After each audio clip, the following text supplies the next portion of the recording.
Microsoft company వాళ్ళు ఉచితంగా 3D model generate చేసుకునే ఒక ఆప్షన్ అయితే తీసుకొచ్చారన్నమాట. మీరు మైక్రోసాఫ్ట్ కోపైలట్లో అఫీషియల్ వెబ్సైట్లోకి వెళ్తే కనుక మీకు ఒక ఆప్షన్ అయితే కనిపిస్తుంది, కోపైలట్ 3D అని చెప్పి.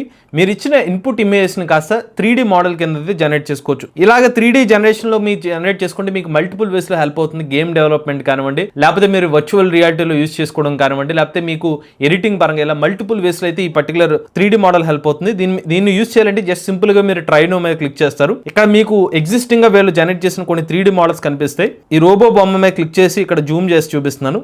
ఇలా చూస్తే ఇదంతా కూడా 3D ఎన్విరాన్మెంట్ అనమాట. సో ఈ మోడల్ మీరు డౌన్లోడ్ చేద్దాం అనుకుంటే డౌన్లోడ్ మీద క్లిక్ చేసుకుని ఈ మోడల్ డౌన్లోడ్ చేసుకుని మీరు ఏదైతే 3D ఎన్విరాన్మెంట్ లో కావాలనుకుంటే అక్కడ యూజ్ చేసుకోవచ్చు. ఇలా మీకు కనిపిస్తున్న మల్టిపుల్ వేస్ లో మీరు ఇచ్చిన ఇన్పుట్ ఇమేజెస్ అయితే ఇది 3D మోడల్ కింద కన్వర్ట్ చేస్తుంది కేవలం నిమిషాల వ్యవధిలో. మరి మీరు ఇన్పుట్ ఇద్దాం అనుకుంటున్న ఇమేజ్ ఇక్కడ అప్లోడ్ ఇమేజ్ అనే ఒక ఆప్షన్ ఉంటుంది అనమాట.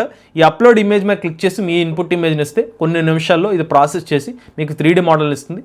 ఆ 3D మోడల్ మీరు కావాలనుకున్న డిఫరెంట్ డొమైన్స్లో అయితే యూజ్ చేసుకోవచ్చు. ఇక మన ఏ Telugu beginner course 12th batch August 4వ తారీఖున స్టార్ట్ అయిందండి. ఇంకా చాలా మంది స్టూడెంట్స్ ఈ బ్యాచ్ లో జాయిన్ అవడానికి ఇంట్రెస్ట్ చూపిస్తున్నారు. మరి మీరు కూడా ఏ తెలుగు బిగినర్ కోర్స్ లో జాయిన్ అవుదాం అనుకుంటే స్క్రీన్ పై కనిపించే నెంబర్కి వాట్సాప్ చేయండి. లేటెస్ట్ ఏ కోసం ఏ తెలుగు ఛానల్ సబ్స్క్రైబ్ చేసుకోండి.